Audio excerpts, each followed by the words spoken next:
इथं विकास आमकं ढमकं कोणाला काही घेणं पडलेलं नाही.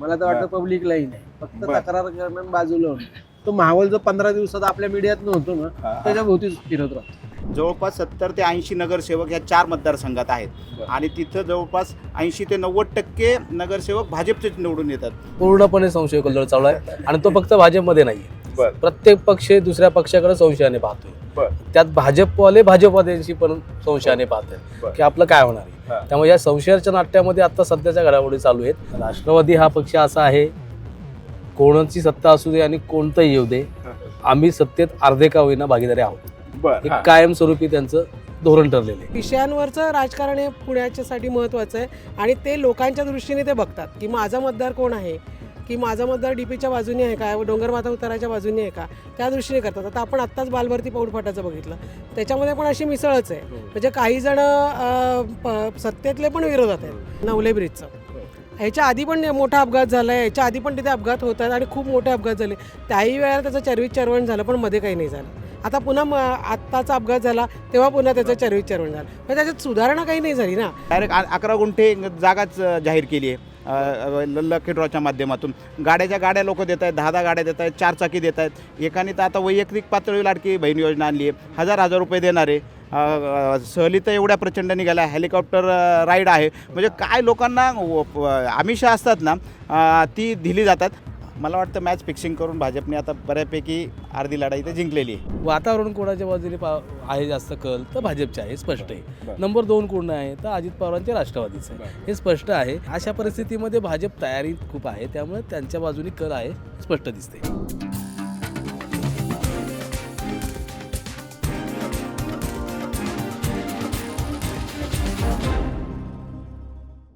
नमस्कार, द पॉलिटिक्समध्ये आपलं स्वागत. मंडळी, आम्ही निवडणूक दौऱ्यावर आहोत. कोल्हापूर, सांगली, त्याचप्रमाणे विदर्भ, मराठवाडा या ठिकाणी देखील आम्ही फिरतो आहोत आणि आज पुण्यात आहोत. स्वाभाविकपणे विषय काय तर महापालिका निवडणुका. जिकडे तिकडे अर्थातच त्याची सध्या चर्चा सुरू आहे आणि म्हणूनच कुठल्याही शहरात गेल्यानंतर तिथल्या पत्रकारांशी बोलणं हे आम्ही महत्त्वाचं समजतो. त्याचं कारण असं आहे की आपल्या आसपास ज्या काही घटना घडामोडी घडत असतात त्याची सर्वंकष म्हणावी अशा स्वरूपाची माहिती या पत्रकारांकडे असते. याशिवाय त्यांना राजकारण कळतं असं समजलं जातं आणि म्हणूनच माझाही तसा समज आहे. म्हणून आमचे हे पुण्यातले, खरं तर हे सगळे आमचे मित्र आहेत. पुणे महापालिकेच्या प्रांगणात आम्ही बसलेलो आहोत. खूप ऐतिहासिक अशी छान इमारत आहे. मागे महात्मा ज्योतिबा फुलेंचा पुतळा आहे, या पुतळ्याच्या पायथ्याशी आम्ही बसलेलो आहोत. पुढे छत्रपती शिवाजी महाराजांचा पुतळा आहे, त्याच्यासमोर आम्ही बसलेलो आहोत. त्यामुळे या स्थळाचं देखील महात्म्य आपल्याला कळेल. अशा सगळ्या परिस्थितीमध्ये आपण आता चर्चेला सुरुवात करूयात. मी जसं म्हटलं आहे की सध्या आपण कुठेही भेटलो, म्हणजे पुण्यात आपण पत्रकार संघात भेटू द्यात किंवा आणखी कुठेही भेटलो तरी सध्या एकाच गोष्टीची चर्चा सुरू आहे, महापालिका निवडणुका. आणि महत्त्वाचं म्हणजे प्रदीर्घ काळानंतर त्या होत आहेत. तर यासाठी बोलत असताना मी सगळ्यात आधी जाईल ब्रिजमोहन पाटील. ब्रिजमोहन पाटील पुण्यामध्ये दैनिक सकाळचे वरिष्ठ पत्रकार आहेत. त्यामुळे ब्रिजमोहनजी, तुमच्यापासून सुरुवात करूयात. काय साधारणपणे पुण्यामध्ये वातावरण आहे जरा?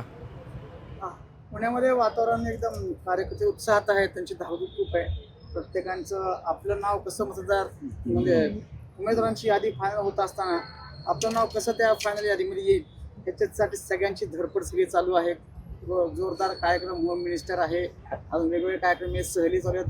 लोकांनी अयोध्या सोडलं नाही, इंदोर सोडलं नाही, ते काय परत उज्जैन सोडलं नाही, सगळीकडे अशा मस्त सगळीकडे सहली चालू आहेत. असं सगळे राजकीय कार्यकर्त्यांचा भरपूर खर्च निवडणुकीच्या आधी सुरू आहे. कारण की सगळं आपण आपलं कुठेतरी छाप पडली पाहिजे, आपली उमेदवारी मिळाली पाहिजे. कारण तर कोरोनाच्या काळात किंवा प्रशासनाच्या काळात त्यातले 75% लोक गायब होते. सगळी मजा येत आहे. आता हे सगळे उगवलेले आहेत, उगवते तारे आहेत आणि ते आपल्या उमेदवारी मिळवून घेण्यासाठी धडपड करत आहेत.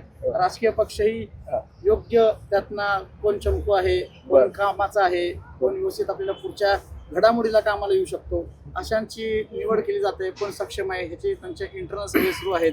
हे सगळं सुरू असताना प्रत्येकजणांची धडपड चालू आहे. त्यात आता युती तुटलेली आहे. भाजप राष्ट्रवादी काँग्रेस लढणार नाहीये. तर मग भाजपच्या विरोधात कोण? तर असं वाटतं की सध्या भाजप विरुद्ध सगळे, म्हणजे भाजप आणि शिवसेना आणि बाकी सगळे एका साईडला असतील असं वाटतंय. तर अजून वाटतंय समजतंय तुम्ही जसं म्हणताय पत्रकारांना समजतं तर ह्या त्याच्या भावनेतून मी बोलतोय की अजून ही सगळी अशी पुण्यामध्ये मजा सुरू आहे. साहेब समजा नेते मुंबईत असतील तर मुंबईत जाऊन भेटतात कार्यकर्ते. बरं. समजा 2 मंत्री मुरलीधर मोहोळ आणि चंद्रकांत पाटील समजा बाहेर असतील पुण्याच्या आणि समजा माधुरी मिसळ पुण्यात असतील तर हे माधुरी मिसळाला जाऊन भेटतात. बरं. ते म्हणजे जिथं जाऊ तिथं जाऊन धडकू आणि आपलं नाव कसं तरी त्या यादीत येऊ द्या. हे भाजपचं झालं. त्याच पद्धतीनं राष्ट्रवादी काँग्रेस आणि दोन्ही राष्ट्रवादीचं चाललेलं आहे. एकत्र आले तरी आपलं तिकीट कसं मिळेल आणि जर वेगळं लढले तर कोणाकडे जायचं ह्याच्यासाठी पण सेटिंग चालू आहे. अजित पवार पण त्यांच्याकडे बरेचसे लोक वळायचा प्रयत्न करतात. अशी सध्या मस्त एकदम धिंगाणा सगळ्या जोरदार म्हणजे उमेदवारीसाठीची पहिली म्हणजे खरी रस्सीखेच सुरू आहे. मी थेट आता या टोकाला जातो म्हणजे जरी टोकावर बसले तरी ते खूप म्हणजे टोकदार बोलतात हे मला माहीत आहे. त्यामुळे सध्या टोकच फार महत्वाचे. त्यामुळे शैलेश काळे आज का आनंद या वृत्तपत्राचे वरिष्ठ पत्रकार आहेत. शैलेशजी, उमेदवारांमध्ये काय चाललं आहे आत्ता ब्रिजमोहन पाटलांनी सांगितलं. पक्षांची म्हणून राजकीय पक्षांची म्हणून काय तयारी सुरू आहे? कुठला पक्ष खरोखर कितपत या तयारीमध्ये पुढे आहे मागे आहे? कारण परीक्षा काही सोपी नाही ही. आपण पाहिलं तर प्रत्येक पक्षाच्या अचानकपणे निवडणुका जाहीर झाल्या. 22 तारखेला होतील, 17 तारखेला होतील आणि त्याच्यानंतर 26 जानेवारीच्या नंतर होतील, अगोदर होतील, अशी एक चर्चा होती. विधिमंडळाचं अधिवेशन जेव्हा कालावधी कमी झाला तर ते वरिष्ठ वर्तुळात जे असतात त्यांना थोडंसं समजत असतं की हे आता राज्य सरकारच ठरवतं शेवटी. आपण किती स्वायत्त म्हटलं निवडणूक आयोग तरी सगळ्या इन्स्ट्रक्शन जेव्हा मिळतात तेव्हा ते जाहीर करतात. तर ते अचानकच 2 दिवस अगोदर 15 तारखेला जाहीर झाली आणि तो एकदम लोकांमध्ये 15-20 लवकर थोडंसं लवकरच झालं. एक आठवडा म्हटलं तरी खूप आहे. तर त्या काळात जर पाहिलं ना आपण तर प्रत्येक पक्षांच्या फक्त युती आघाडीच्या चर्चा सुरू होत्या. उमेदवारीचं त्या दुसऱ्या दिवशी फट सगळ्या उमेदवारी अर्ज मागवणे, इव्हन मुलाखती, कारण वेळ कमी मिळाला. मुळात हा भाजप कसा आहे की तो सत्तेत आहे. बरं, त्यांच्या युती किंवा हे आता आपण पाहिलं तर विधानसभेला तुम्हाला सगळे कोणी अस्पृश्य नव्हतं. आता युतीमध्येच तुम्हाला अस्पृश्यता म्हणजे पुणे आणि पिंपरी चिंचवडचा आपण बोलतो. तुम्ही जाल पिंपरी चिंचवडला पण पूर्वी तर राष्ट्रवादीची सत्ता होती. Rashtravadi second largest party. तर थेट कोणापासून आहे तर थेट तुमच्या बरोबर आलेल्या पक्षासोबतच. बरोबर. मग तिथे काय होणार? युती होणार की हे होणार? शिवसेना म्हणजे शिंदे साहेबांची शिवसेना म्हणून आपण ठाणे आणि मुंबईत भाजपला त्यांची गरज आहे. मग शिवसेनेची इथं ताकद पहिल्यापासून तशी कधी फार 20 नगरसेवकांच्या हार्डली 22 नगर हा त्यांचा शेवटचा आकडा. बरोबर. म्हणजे पलीकडे गेलेली आहे. मग जागा वाटपातलं तर सूत्र आपण विधानसभेला पाहिलं. ज्याची जागा त्याला मिळणार. शिवसेनेलाही काही नाही मिळाली पुण्यात कारण 8ही सीट 2 राष्ट्रवादीकडे होत्या आणि 6 बीजेपीकडे होत्या. आता जो फॉर्म्युला आला तर सोपं कोण आहे तर शिवसेना. पुण्यात आणि पिंपरी चिंचवडमध्ये तशीच परिस्थिती. आता सगळ्यांची गडबड तिथे झाली. युती जरी झाली तर आपल्याकडे उमेदवार आहेत का आणि कुठल्या जागा मागायच्या. बरं, सिटिंग पक्ष जो आहे तो त्याची सिटिंग जागा ठेवणारच आहे. म्हणजे भाजप 99च्या पुढच्या जागा ज्या असतील त्याच्यावर वाटाघाटी होणार. बरं, त्या वाटाघाटी केलेल्या जागा कुणाच्या विरोधात असणार? राष्ट्रवादीच्या विरोधातल्याच असणार प्रॉमिनंटली. कारण काँग्रेस आणि शिवसेनेचे 10 होते. एक आपचा नाही, एक MIMचा तर त्याच्या पुढे तर तुम्ही जागा मागणार नाही ना. तर तुमच्या जागा कुठे मागणार? ते राष्ट्रवादीच्या पुढ्यातल्या. असाच तो साधारण ट्रेंड आहे. तर ती एक चर्चा युती झाली तरी मग शिवसैनिक काम करतील का? मग दुसरं मनसे सोबत आहे. भावनेच्या ह्याच्यावर ते होत आहे की बाबा ठाकरे एकत्र येणं आज मानणारा वर्ग आहे. शेवटी लोकसभेचं आपण ह्या पुण्यातलंच मताधिक्य घटलेलं पण पाहिलेलं आहे आणि 6 महिन्यात झालेल्या विधानसभेत त्यांना मिळालेलं परत रिव्हर्ट झालेलं. पुणेकर मतदार हुशार आहे. थोडासा विकासाच्या बाबतीत काय माझ्या दरवाज्यातला रस्ता करताना करणार आणि हा विरोधक त्याच्या दरवाज्यातलं सोडणार असं नसतं. तर लोकांमध्ये आता हा माहोल तयार होतो. इथं विकास आमकं ढमकं कोणाला काही घेणं पडलेलं नाही. मला तर वाटतं पब्लिकलाही नाही. फक्त तक्रार करणं बाजूला होणं. तो माहोल जो 15 दिवसात आपल्या मीडियात नव्हतो ना त्याच्या भोवतीच फिरत राहतो. आता तर ते वातावरण सुरू झालंय. आता मग हा इकडे गेला तो तिकडे गेला त्यालाही काय म्हणजे शेवटच्या टप्प्यात ती एक उत्सुकता असते ना. हा मोठाने आता गेला तो खळबळ उडाली. काही उडत नाही. प्रत्येक जण आपलं सीट सिक्युअर आणि मला नगरसेवक व्हायचंय आणि मला अमुक चिन्ह मिळालं की मी झालो. या तयारीतला आहे. पण प्रश्न जो आहे की जे आधी सत्तेत आहेत तर त्यांची तयारी अधिक असू शकते, कारण अगदी प्रभाग रचनेपासून तर मतदार याद्या तयार करण्यापर्यंत हा सगळा म्हणजे त्याच्यामध्ये वेगवेगळ्या प्रकारचे आरोप देखील झाले, हस्तक्षेप झाला वगैरे वगैरे. त्यामुळे पुण्यात आणि त्यात इतके पक्ष लढत आहेत बघा, म्हणजे एका बाजूला 3-3-4च्या, दुसऱ्या बाजूला 3-3-4च्या, त्यातल्या आणखीन कोणीतरी वेगळे पडतील. म्हणजे आता नाव घ्यायचं म्हटलं तरी वेळ जाईल अशी स्थिती आहे. तर कुणाची तयारी कशी चालली आहे जरा याच्यावरती थोडा दृष्टिक्षेप तुम्ही, म्हणजे पांडुरंग सांडभोर दैनिक पुढारीचे वरिष्ठ पत्रकार आहेत, तुम्ही टाका. सर, आपण एक बघितलं की जो पक्ष सत्तेत असतो त्याला सर्वात जास्त ॲडव्हान्टेज निवडणुकीत भेटतोच. बरं. आता राज्यात, केंद्रात आणि अगदी स्थानिक पातळी सुद्धा कुणाचा बोलबाला आहे तर भाजपचाच आहे. भाजप सत्तेत आहे, युतीत आहे. तर ही खरीच सुरुवात कुठून होती तर महापालिकेच्या निवडणुकीची पहिली सुरुवात होती प्रभाग रचनेपासून. तर पहिली निवडणुकीच्या आधीची अर्धी लढाई भाजपनी त्या प्रभाग रचनेतच जिंकलेली आहे. प्रशासनाची जी रचना आहे, जी काय प्रभाग रचना झाली आपण ती बघितली, त्याच्यावर आरोप प्रत्यारोप झाले. पुणे शहरात विधानसभेचे 8 मतदारसंघ आहेत, पण 8 मतदारसंघातील 4 मतदारसंघ असे आहेत की जे आपण कायमस्वरूपी बघतो किंवा गेल्या काही वर्षातला इतिहास बघितला तर त्यांनी कायम भाजपला साथ दिलेली आहे. कोथरूड असेल, पर्वती असेल, शिवाजीनगर असेल, कसबा असेल. तर या 4 मतदारसंघातच अशा पद्धतीची रचना तयार केली गेली की जास्तीत जास्त नगरसेवक त्या भागात येतील आणि त्याचा फायदा भाजपला होईल. जवळपास 70 ते 80 नगरसेवक या 4 मतदारसंघात आहेत आणि तिथं जवळपास 80 ते 90% नगरसेवक भाजपचेच निवडून येतात. तर मला वाटतं निवडणुकीच्या आधीची अर्धी लढाई भाजपने तिथं जिंकलेली आहे. प्रशासकीय दृष्ट्या हे खरं तर प्रशासनाचं काम आहे की ती रचना कशी निरपेक्ष झाली पाहिजे होती, ती झालेली दिसत नाहीये. म्हणजे आपण जे म्हणतो तयारीचा फायदा किंवा सत्तेचा फायदा, तो ॲडव्हान्टेज भाजपने घेतलेला आहे. आता परत दुसरी फेज आली की मतदार याद्यांची विभागणी. त्याच्यातही आपण बघितलं की कशा पद्धतीचे घोळ सुरू आहेत. अगदी काँग्रेसने भाजपच्या काही माजी नगरसेवकांचे व्हिडिओ समोर आणले की कशा पद्धतीचे मतदार याद्यात हस्तक्षेप होत आहेत आणि तो दिसून आला. तिथेही भाजपने हे केलेलं आहे. आता पुढची थेट निवडणुकीची पातळीची लढाई आहे. तर पहिल्याच दिवशी देवेंद्र फडणवीसांनी पुण्यात हे स्पष्ट केले की आम्ही भाजप, आणि राष्ट्रवादी वेगवेगळे लढू. तर तिथं सुद्धा त्यांनी एक प्रकारे मास्टर स्ट्रोक दिलेला आहे की जास्तीत जास्त जागा भाजप लढवेल, कारण त्यांनाही माहिती आहे शिंदेची जी काही शिवसेना आहे त्याची पुण्यात काय ताकद आहे आणि त्यांच्या वाट्याला किती जागा येतील. आता आज त्यांची म्हणजे जागा वाटपाची पहिली बैठक आहे. शिंदेच्या शिवसेनेने किती ताकद लावली तर 10च्या पुढे काय त्यांना जागा मिळणार नाही, ही वस्तुस्थिती आहे. म्हणजे एकटा भाजप जवळपास 150 ते 155 जागावर लढवेल आणि ज्या अर्थी त्यांनी राष्ट्रवादीला समोर आणलेले आहे तर महाविकास आघाडी विरुद्ध राष्ट्रवादी यांच्या मतांची विभागणी करून आपल्याला जास्तीत जास्त कसा फायदा होईल ही लढाई भाजपने जिंकलेली आहे. आत्ता तरी परिस्थिती भाजपच्या बाजूने आहे, पण शेवटचे जसं शैलेश काळे सर म्हटले की 15 दिवस फार महत्त्वाचे असतात. प्रचार कशा पद्धतीने जातो, अजूनही फार घडामोडी व्हायच्यात. भाजपकडे काही नगरसेवक काँग्रेस, राष्ट्रवादीतले जाणार आहेत, पण ही एक उलटी पण रिॲक्शन येऊ शकते की एवढे म्हणजे जवळपास भाजपचे जे काही 98 नगरसेवक 2017ला निवडून आले होते त्यातील जवळपास 30 ते 40 नगरसेवक प्रभाग रचना, आरक्षण आणि त्यांची कार्यक्षमता या मुद्द्यावर कट होणार आहेत. आणि नव्याने जर अजून 20-25 मध्ये भाजपमध्ये आले तर जे 98 नगरसेवक निवडून आले होते त्याच्यातले फक्त 5-25 नगरसेवकांनाच पुन्हा संधी मिळेल. अशा पद्धतीची एक जर रिॲक्शन उमटली, शेवटी ज्या कार्यकर्त्यांनी 5 वर्ष 10 वर्ष काम केले त्याला जर संधी दिली नाही तर आज निवडणुकीत तो एक लाट येऊ शकते. आता तेच पाहणं महत्त्वाचं आहे की ते कशा पद्धतीने. पण एक आहे, भाजपने सत्तेचा उपयोग केलेला आहे, त्याला आपण पारदर्शक म्हणायचं, अन्याय म्हणायचं, काय म्हणायचं ते आता मतदार ठरवतील. पण आता तरी तो कल त्या बाजूने गेलेला दिसतोय.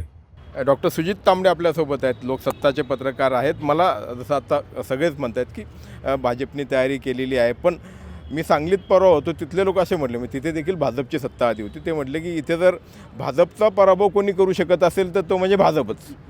कारण एवढ्या मोठ्या प्रमाणावरती इन्कमिंग सुरू झालं आहे आणि मग त्याचप्रमाणे बाहेरच्यांना उमेदवारी देणार, मग मागच्या लोकांनी किंवा आधीच्या कार्यकर्त्यांनी काय सतरंजात उचलायचे की काय असा सगळा, किंवा जे कोणी नाराज असतील त्या उमटणाऱ्या प्रतिक्रिया, काय भाजपच्या बाबतीत असं पूर्ण एकतर्फीच परिस्थिती आहे की नाही, काय म्हणता येईल? एकंदरीत आत्ताची परिस्थिती पाहिली तर एका शब्दात सांगता येतील, सध्या चाललेले संशयकल्लोळ नाटक आणि पूर्णपणे संशयकल्लोळ चालू आहे. आणि तो फक्त भाजपमध्ये नाही, प्रत्येक पक्ष दुसऱ्या पक्षाकडे संशयाने पाहतोय. त्यात भाजपवाद्यांशी पण संशयाने पाहतात की आपलं काय होणार आहे. त्यामुळे या संशयाच्या नाट्यामध्ये आता सध्याच्या घडामोडी चालू आहेत आणि त्यामुळे प्रत्येक पक्षामध्ये तेच चालू आहे आता काय होणार आहे. आणि पूर्वी असं म्हटलं जायचं, मगाशी एक वाक्य बोललं की काँग्रेसला कोण पराभव करू शकतो, तो काँग्रेस. ही स्थिती आज भाजपची झाली. भाजपला पराभव पुण्यामध्ये कोण करू शकतो, तो भाजपच. त्याचं कारण भाजपमध्ये काय अशी चर्चा आत्ता जी आहे की काही राष्ट्रवादीमधली येणार आहेत, काही अन्य काँग्रेसमधले येणार आहेत, जे इन्कमिंग होणार आहेत. त्यांचे पक्षप्रवेश आत्ता तरी त्यांनी थांबवलेत, पण ते जेव्हा पक्षप्रवेश होतील तेव्हा चित्र अगदी वेगळं असणार आहे. भाजपमध्ये बंडखोरी होईल का, तर आत्ताची स्थिती आहे की नाही होणार, लोक म्हणतील नको, परंतु त्यावेळची परिस्थिती बदललेली असेल. त्यामुळे सध्याच्या परिस्थितीनुसार भाजपची अशी स्थिती आहे की आपण येणार अशा आविर्भावात जर ते असले तरी परिस्थिती नंतर बदलेल. जेव्हा तिकीटं नीट उमेदवारी आणि जेव्हा इन्कमिंग होतील बाहेरचे, तेव्हा खास करून जो राष्ट्रवादी अजित पवारांचा जो पक्ष आहे, तर त्यांच्या पक्षातले जे ते लक्ष ठेवून अशावरती आहेत. त्यांना वेगळं लढतायत, ते स्वबळावाची तयारी ते आधीपासून करतायत. म्हणजे त्यांची तयारी चालू आहे, फक्त ते वाट पाहत होते की भाजप काय करते. ते मुख्यमंत्र्यांनी त्या दिवशी जाहीर केलं की वेगवेगळे दोघांना.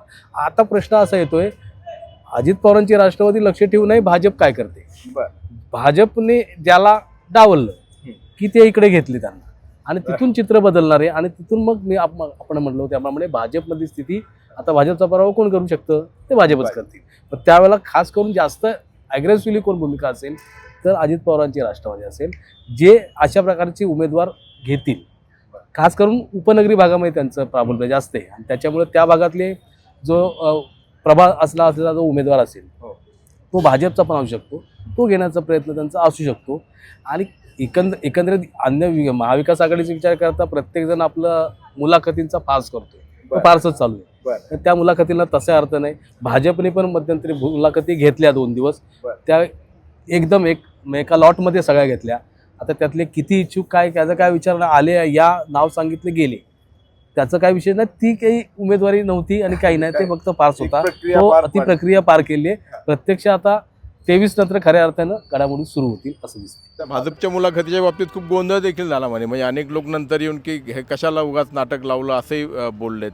एकूण भाजपमधले जे आत्ताचे कार्यकर्ते म्हणजे आपण पाहिलं की विधानसभा, लोकसभा, सामान्य मतदार जो आहे भाजपचा किंवा सामान्य कार्यकर्ता आहे, तो भारतीय जनता पक्ष आणि त्यांच्याकडून सुरू असलेल्या राजकारणाच्या संदर्भात थोडासा नाराज आहे.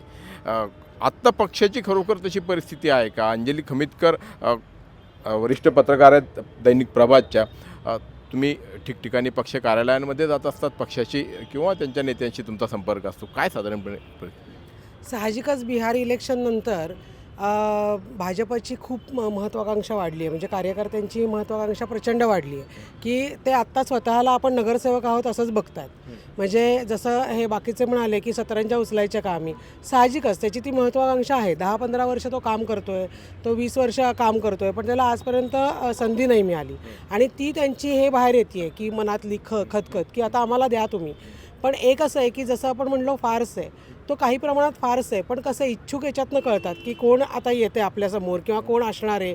किंवा एक असं अजून एक असं आहे की इच्छुकांचे काही जणांचे अर्ज घेतलेत, पण जे अन्य पक्षातले आहेत की जे अन्य पक्षातनं आता हे पण येतील का, आता यांच्यातनं कोण येईल आपल्याकडे, त्यांच्या मुलाखती झालेल्या नाही आहेत अजून, की त्यांनी ते बाजूला काढून ठेवलेले आहेत आणि ते ऐन वेळेला तुम्हाला ते कळणार आहे की ते कोण असतील. त्यामुळे तो एक महत्त्वाचा भाग आहे की आपल्यासमोर तिथे कोण येणार आहे. अर्थात तो पेठांमध्ये येणार नाही, कारण पेठांमध्ये अजूनही भाजपचं प्राबल्य आहे. पण हा जो प्रश्न येणार आहे तो आउटसाईडचा आहे, म्हणजे जो उपनगरांमधला आहे, तर तिथून कोण येईल हा तिथे एक महत्त्वाचा भाग आहे. दुसरं असं आहे की आपण म्हणतो फार्स आहे, पण दुसरी एक बाजू अशी आहे की भाजप आजपर्यंत सर्वेवर पण त्यांनी बऱ्यापैकी 50% विश्वास ठेवला आहे. त्यांचा सर्वे ऑलरेडी सुरू आहे. जेव्हा तुम्ही इच्छुकांचा माझा माणूस बसवायचा त्या ठिकाणी त्या 4 नगरसेवकांमध्ये किंवा काय, हे बघताना इलेक्टिव्ह मेरिट पण त्यांना बघायला लागणार आहे की तो आत्ता काय झालं आहे की 4 वर्ष सत्ता नव्हती कोणाचीच, त्यामुळे 4 वर्षात सेटबॅक बसला ना, कार्यकर्ता दिसत नाही आहे. तो 4 वर्ष तो कामात दिसत नाही आहे कार्यकर्ता, की म्हणजे जो आत्ता इच्छुक आहे तो. पण त्यामुळे मग ते त्यांना काम करताना बघणारं हे पण नाही आहे ना, इंटरनल असेल, पण जेव्हा तो समाजापुढे जातो त्याला थोडा पैसा खर्च करायला लागणार होता ना 4 वर्षात. त्यामुळे तो आत्ता खर्च करणार नव्हता तो 4 वर्षात, कारण त्याला कॉर्पोरेशनकडून पण काही निधी आणि हा विषय नव्हताच. त्यामुळे त्याला तो एक छोटासा सेटबॅक बसला आहे. दुसरी गोष्ट अशी आहे की आपण आत्ता बघतो की विधानसभा, लोकसभा आणि कॉर्पोरेशनची इलेक्शन एक मतासाठी कॉर्पोरेशन इलेक्शनमध्ये भांडायला लागणार आहे. लोकसभेला लाखांचं हे असतं फरक असतो किंवा विधानसभेला हजारांचं असतं, पण कॉर्पोरेशन इलेक्शनला शेकड्यांमध्ये काही आपण बघितलं की 1-2 मतांनी पडणारे लोक आहेत. त्यामुळं ती इलेक्टिव्ह मेरिट त्यांना बघणं आवश्यक आहे. त्यामुळे त्या दृष्टीने कार्यकर्ता शोधणं की जो ह्या भागात नाही मिळाला म्हणून देणं, असं आत्ता करायला नाही लागणार आहे. आता त्यांना बघायलाच लागणार की तो इलेक्टिव्ह मेरिट त्यांना ते बघायलाच लागणार आणि त्या दृष्टीनेच त्यांना कार्यकर्ता निवडायला लागणार. बोलत असताना बऱ्याचदा असं होतं की आपण म्हणजे सत्ताधारी किंवा जो मोठा पक्ष आहे त्याच्याविषयीच बऱ्याचदा अधिक बोललं जातं. इतर जे विरोधक आहेत त्यांना एका अर्थाने सामान्य माणसाच्या चर्चेमध्ये देखील अंडर एस्टिमेट केल्यासारखं किंवा त्यांच्याकडे दुर्लक्ष आहे. पण खरोखर पुण्यामध्ये पुणे एक ठीक आहे, अलीकडच्या काळामध्ये भारतीय जनता पक्षाचं वर्चस्व वाढलेलं असलं तरी देखील काँग्रेस असू द्यात किंवा मग राष्ट्रवादी काँग्रेस जी मूळची आता ठीक आहे ती जी शरद पवारांची राष्ट्रवादी काँग्रेस आहे, शिवसेना ठीक आहे काही प्रमाणात 20-22 तुम्ही म्हटलं होतं की 22 जास्तीत जास्त नगर, पण इथं याच पुणे शहरामधून 2-2, 3-3 आमदार शिवसेनेचे निवडून गेलेले आहेत, मंत्री राहिलेले आहेत. तर ह्यांची काय परिस्थिती आहे महापालिकेच्या दृष्टिकोनातनं शैलेशराव? काय होतंय माहिती आहे का, आपण फक्त आता सगळं भाजप सेंट्रिक बोलत होतो. पब्लिकचा माइंडसेट असा आहे की 4च्या प्रभागांमध्ये 3चे प्रभाग असतील, 4च्या प्रभागांमध्ये एकाच पक्षाकडे असते ना तर त्यांच्यातही वाद असतात नगरसेवकांकडे, जायचं कोणाकडे. तर काही वेळेस एका विशिष्ट विचारसरणीचा व्यक्ती जो असतो ना तो किती काय झालं तर तो त्याच विचारसरणीकडे फॉलो करत असतो. भाजप सत्तेत आलाय तर सगळेजण आता नाही त्यांनाच द्यावं लागेल असं काही नसतं, कारण विरोधकांनाही मतं पडतात ना.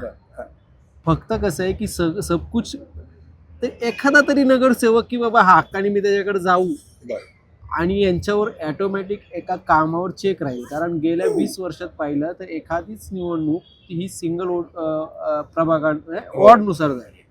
4च्या प्रभागामध्ये लोकांच्या अडचणी खूप होतात. मग मी त्यांना दिलं नाही मतदान, मग मी काम करेल का? मग हा म्हणेल नाही तुम्ही तुमच्या भागात राहतो, तुम्ही त्याचं प्राधान्याने बघा. आणि हे लोकांचे पर्सनल प्रॉब्लेम्स खूप असतात छोटे छोटे. महापालिका प्रशासनाचे प्रॉब्लेम जर 500 असतील ना तर व्यक्तिगत प्रॉब्लेम्स असतात 200 त्याच्यापेक्षा 2000 असतील. आणि त्या पर्सनल लेवलच्या मुलांचं ॲडमिशन्स आलं, मग हे आलं, हे हॉस्पिटलायझेशन आलं. आमदारांकडे यासाठी फार कोण जात नाही आणि आमदाराला शक्यही नाही. 3 लाख लोक असतात, मतदार असतात, 5-7 लाख लोकसंख्या असतात. इथं कसं असतं की तो पर्सनल टच एक राहतो की नाही बाबा हा रात्री काही झालं तरी रात्रीच्या 2 वाजताही माझ्यासाठी उठून येईल. कारण नगरसेवक हा त्यांच्यातलाच असतो आणि त्या भागातला असतो, तो कायम समोर असलेला चेहरा असतो. तर ह्याचा इम्पॅक्ट हा महापालिका निवडणुकीत होतो. आणि सातत्याने सगळंच एकाच्या ताब्यात दिलं तर तुम्हाला कुठल्याच पॉलिसीवर बोलायला, तुमच्या कुठल्याच कामाला तुम्हाला पर्याय तुम्हीच ठेवत नाही आहे. हा पब्लिक पुण्यासारख्या शहरात आहे ना, सुशिक्षितांचं शहर आहे, हा थोडासा विचार करणारा वर्ग आहे. कारण आपण एकच उदाहरण देतो, यापूर्वीच्या निवडणुकीत 2012 मध्ये मनसेचे 29 नगरसेवक आहेत, जे शिवसेनेला शक्य नव्हतं कधीच. ते का आले होते? ठीक आहे, ते पॉलिटिकल आपण भाजपचा वाद इंटरनल होता, कुणाला तरी त्यांना एक स्पेस पाहिजे होती, ती मनसेला मिळाली होती. पण तो वर्ग आला होता, कुठून आला होता? कोथरूड कसब्यातनं पण आला होता, पर्वतीमधूनही आला होता. महत्त्वाचं म्हणजे की सामान्य कार्यकर्त्याला त्यावेळी संधी मिळाली होती म्हणून. आणि तुम्ही मनसेचा विषय काढला म्हणून मी आता ब्रिजमोहन पाटलांकडे जातो की मनसेचं काय हो पुण्यामध्ये. कारण एक काळ असा होता की नाशिकमध्ये तर त्यांनी सत्ता मिळवली होती आणि पुण्यामध्ये जसं आता की 28-29 नगरसेवक निवडून आले होते, प्रमुख विरोधी पक्ष होता. पण त्यांनीच म्हणजे अर्थात त्या स्टँडिंग कमिटीच्या निवडणुकीमध्ये भाजपच्या उमेदवाराला त्यांनी पाठिंबा दिला होता, त्यावेळी आठवत असेल आपल्याला. 2012च्या निवडणुकीत मनसेची सुप्तलाट होती. ते निवडून जेव्हा आले 29 तेव्हा सगळ्यांनी मान्य केलं. म्हणजे मला आठवतं निकालानंतर राज ठाकरे तातडीनं दुसऱ्या दिवशी येऊन नारायण पेठेतलं जे ऑफिस आहे मनसेचं तिथून ते नगरसेवकांची भेट घेतली. त्यांनी सांगितलं की मी आता पुण्यामध्ये खूप छान वगैरे लक्ष घालणार वगैरे. म्हणजे त्यांनाही आत्मविश्वास आला होता. पण नंतर मनसेनं जे काय तटस्थ राहण्याची अनाकलनीय भूमिका घेतली राज ठाकरेंच्या शब्दात सांगायचं आहे, त्याच्यामुळे हे मनसे सगळं नुकसान झालं. सभागृहात काही झालं की हे सगळे नगरसेवक असेच थांबायचे, हातवर कधी करायचेच नाही, धड विरोध नाही करायचे ना धड पाठिंबा द्यायचे. यांच्या तटस्थ भूमिकेमुळं पुणेकरांचं नुकसान झालं ते झालंच, पण मनसेचं देखील खूप नुकसान झालेलं आहे. कारण की काहीतरी भूमिका घ्यायची म्हणजे कोणाचा तरी फोन यायचा, ह्यांचे नेते बाहेर जायचे, हे सभागृहात आम्ही बघितलेले. मग नाही आपण तर तसं राहायचं, भाषणं तर मस्त करायचे आणि मतदानाला मात्र कुठं जायचे नाहीत. हे 5 वर्ष बघितले सगळ्यांनी. आम्ही म्हणायचो तुम्ही एकतरी भूमिका घ्या, कधीतरी भूमिका घ्या, पुणेकरांच्या भल्याची भूमिका घ्या. पण तटस्थ घ्यायचं तर हे कसं पुणेकरांच्या भल्याचं आहे तुम्ही सांगा, हे कधीच कोणी सांगू शकलं नाही. आणि खरं मनसेची जी लोकांमध्ये जी होते ना आत्मीयता किंवा प्रेम असेल किंवा अरे काहीतरी पर्याय म्हणून दिला होता ना, तो तिथं भ्रमनिराश झालेला होता. आता त्या सभागृहात आम्ही हे पण पाहिलेलं आहे, पूर्वीच्या काळी भाजपची आणि शिवसेनेच्या नगरसेवकांचे 20, 22, 25 पुढे जायची नाही. पण भाजपचे किंवा शिवसेनेचे काही जुने नगरसेवक होते ते अर्धा तास सभागृहात थांबून ठेवायच्या जागेवर, भले काँग्रेसची आणि राष्ट्रवादी किती असू द्या, म्हणजे अर्धा तास त्यांना निर्णय बदलायला लावायचे ते किंवा विषय पुढे ढकलायला लावायचे जीपीमध्ये. हे पाहिलेले, ही त्यांच्यात ताकद होती. तर हे मनसेला करता येऊ शकलं असं ते मनसेने केलेलं नाही. आणि आपण बघतो तर राज ठाकरेंनी वारंवार भूमिका बदललेल्या आहेत. ते मराठी मुद्दा होता, नंतर एकदम हिंदू जननायक झाले, नंतर आता ते पुरोगामी झालेले आहेत ह्या निवडणुकीत. तर अशा वेळेस तो मूळ सगळे शिवसैनिक हिंदुत्ववादी, बरं ते कडवे शिवसैनिक तसे मूळचे तसे, त्यांना तोच आवडतं. त्यात राज ठाकरेंचं हे बदल त्यांची सगळ्यांची गोची झाली. आत्ता मध्ये राज ठाकरे महिना दीड महिन्यापूर्वी आले होते. त्यांनी ते गटप्रमुख सही नेमले का म्हणून बैठक घ्यायला आले होते. त्यांचा भ्रमनिरा झाला. त्यांनी सगळ्यांची झाडाझडती घेतली. तुम्ही जातो म्हणले निघून, गेले निघून, तुम्ही काय काम करत नाही म्हणले. तर सगळी अशीच अवस्था आहे. मनसेमध्ये पण खूप चांगले उमेदवार आहेत, म्हणजे चांगले कार्यकर्ते, ते व्यवस्थित काम करतात, लोकांच्या टचमध्ये आहेत. पण त्यांचे स्वतःचे 5, 6, 7,000 मतांची वोट बँक आहे. पण निवडून येण्यासाठी जे पुढे 10-12,000 मतदान, किमान 20,000 मतदान लागतं निवडून येण्यासाठी, ते मतं कुठून आणणार ते? त्याच्यामुळं त्यांची अडचण ही होती की निवडणूक लढवायची, पण समाजामध्ये पण राहायचं आहे. निवडणूक न लढवलं तर परत त्यांचं काय महत्त्व नाही राहणार. निवडणूक शेवटी लढवावं लागेल ना. पण निवडून यायची किती आपली शाश्वती आहे हे त्यांना माहिती नाही आहे. त्याच्यामुळं सगळे हे चाच पडतात मनसेला. आणि ह्या मेन कारण म्हणजे ते 2012 ते 2017चा एक 5 वर्षाचा कालावधी, हा चुकीच्या पद्धतीचा सगळी इथे निर्णय प्रक्रिया झाली ती एक. आणि त्याच्यानंतर मनसेच्या वारंवार जाणाऱ्या बदलत जाणाऱ्या भूमिका. आता पुण्यामध्ये मनसेचा हिंदूचा मुद्दा चालतो ना मराठीचा मुद्दा चालतो, कुठलाच मुद्दा चालत नाही. अशा सगळे कार्यकर्ते कन्फ्यूज आहेत. बरं भूमिका पटली नाही समजा राज ठाकरेंची, त्यांना बोलायचं अजून कोणी, हा त्यांच्या पुढे मेन विषय आहे. तर ह्या सगळ्या ह्याच्यामध्ये पुण्यातली मनसे जे कन्फ्यूज आहे. पण त्यांना आता कुठेतरी असं वाटतंय की आपण दोन्ही राष्ट्रवादी काँग्रेससोबत याव्यात. शिवसेना आपल्यासोबत असेल उद्धव ठाकरेंची आणि काँग्रेससोबत असेल, आपण सगळे मिळून काहीतरी पुण्यामध्ये चमत्कार घडूयात असं मनसेच्या लोकांना वाटतं. आता एवढं शहाणपण ह्या सगळ्या विरोधकांनी दाखवलं. आता एका ह्याच्यावर बोलत आहेत जागा वाटप त्यांनी व्यवस्थित करावं आणि व्यवस्थित प्रचार जर केला तर मनसेचे पण मग काय चांगले कार्यकर्ते नक्की निवडू शकतील असं मला वाटतं. नाही, मनसे असू देत किंवा कुठलेही विरोधक, त्यांच्या तर अस्तित्वाचाच आता प्रश्न आहे, जसा भारतीय जनता पक्षाच्या प्रतिष्ठेचा प्रश्न आहे. कारण त्यांना इथे काही करून सत्ता राखायची. आणि महत्त्वाचं म्हणजे ट्रिपल इंजिन नावाचा जो प्रकार आहे, म्हणजे दिल्लीत, राज्यात आणि मग इथे पण आता जसं आता ब्रिजमोहन म्हणालेत की सगळ्यांनी एकत्र यावं असं त्यांचे प्रयत्न सुरू आहेत. खरोखर हे एकत्र येतील का? आणि म्हणजे दोन्ही, विशेष करून जे मनसे आणि शिवसेना यांच्या बाबतीत चाललं आहे आणि दोन्ही राष्ट्रवादी, काय डॉक्टर तुम्हाला वाटतं? पहिलं आपण राष्ट्रवादीकडे जाऊ. राष्ट्रवादी हा पक्ष असा आहे, कोणाची सत्ता असू दे आणि कोणतंही येऊ दे, आम्ही सत्तेत अर्धे का होईना भागीदारी आहोत. हे कायमस्वरूपी त्यांचं धोरण ठरलेलं आहे. त्यामुळे त्यांना दोन्ही राष्ट्रवादी कुठले आता दोन्ही, आता त्यांनी काय असं नाही की हां हे दोन्ही एकच आहे, त्यांचं मूळ एकच आहे. काही होऊ दे, आम्हाला सत्ता पाहिजे, ती 2 नंबरची असे का पण पाहिजे, खुर्ची पाहिजे या बघू. त्यामुळे त्यांना आता कुठल्याही पक्षाचं काही असं हे नको वगैरे असं काही नाही. आम्हाला कोणी चालतील असं आहे. त्यामुळे आता भाजप नाही म्हणते ना, नको तर नको, निवडून आल्यानंतर आम्ही येतो परत, हे आहे त्यांची भूमिका ठाम आहे दोन्हीकडे. आता त्यातल्या त्यात जास्त आता परिस्थिती आपण बघितलं की राष्ट्रवादीची तर अजित पवारांचा पक्ष जरा जास्त स्ट्रॉंग आहे. शरद पवारांचा राष्ट्रवादी ही तुलनेने आता कमकुवत झाली. कारण जे काही त्यांचे 39 नगर मागाशी निवडून आले होते त्यात किमान 34 ते 35 जण हे अजित पवारांच्या बरोबर आहेत. आणि उर्वरित राहिलेले 4-5 जणांच्या मध्येच त्यांचा पक्ष चालला आहे. आणि आत्ता जी त्यांची चर्चा चालू आहे की एकत्र येऊन लढायचं की नाही, आता एकत्र येऊन लढायचं की नाही याच्यात म्हणजे होऊ शकतं का नाही, तर असं काही नाही की हे होणार नाही, होणार. कारण आपण नगरपरिषदा आणि नगरपंचायतीच्या इलेक्शनमध्ये पाहिलं की काही ठिकाणी दोन्ही राष्ट्रवादी एकत्र आले. कारण ही निवडणूक त्या दोन्ही पक्षाच्या प्रमुखांनी स्पष्ट केले, ही निवडणूक पक्षाची नाही पातळीवरची, ही निवडणूक स्थानिक कार्यकर्त्यांची आहे. स्थानिक पदाधिकारी जो निर्णय घेतील तो ठरवतील. आता स्थानिक पदाधिकारी निर्णय घेतील म्हणजे काय, तर स्थानिक पदाधिकाऱ्यांना पाहिजे का नको, तर दुमत आहे तिथे. राष्ट्रवादी अजित पवारांच्या पक्षाला पाहिजे, कारण त्यांना ते दुफळीचा तोटा होणार आहे. पण शरद पवारांचे आता शहराध्यक्ष त्यांचे प्रशांत जगताप जी त्यांनी भूमिका उघडपणे घेतली की जर असं झालं तर मी राजकारणापासून थोडा वेळ दूर राहील. पण त्यांची ही आत्ताची भूमिका आहे, ही काही फायनल असू शकत नाही. ती जरा वरिष्ठांकडून थोड्या सूचना आल्या, काही प्रेमाचे काही संदेश आले की त्यांची भूमिका आपोआपच कमकुवत होईल, मवाळ होईल, ते पण गोडीने एकत्र येतील. त्यामुळं दोन्ही एकत्र येण्याची शक्यता दाट वाटते आत्ता. कारण अनुभव जो आहे तो नगरपरिषदा आणि नगरपंचायतीचा आहे, तिथे झालं आहे. असं होणार नाही असं होतं का, नाही. अगदी किंबहुना तुम्ही बारामती नगरपरिषद जर पाहिलं तर काही ठिकाणी त्यांनी उमेदवार पण दिलेले नाहीत एकमेकाच्या विरोधात. म्हणजे थोडक्यात ते जरी 2 पक्ष असले तरी पुण्याच्या बाबतीत एक अशी थोडे आशादायक वातावरण दिसते की एकत्र येऊ शकतात. आणि आता हे त्या लक्षात घ्या, हे दोन्ही जर एकत्र आले तर कोणाचा फायदा आणि कोणाचा तोटापेक्षा याच्यात भाजप परत आलो. भाजप दोन्ही बाजूने हात ठेवून आहे. ते कसं तर दोन्ही एकत्र आले आणि लढले तर दोन्ही एकत्र आल्यावर एक गोष्ट होणार आहे की कोणतरी एक बंडखोरी करणार आहे, कारण दोघं इच्छुक असणार आहे की हे त्यालाच बाजूला घेणार, परत भाजपचा फायदा.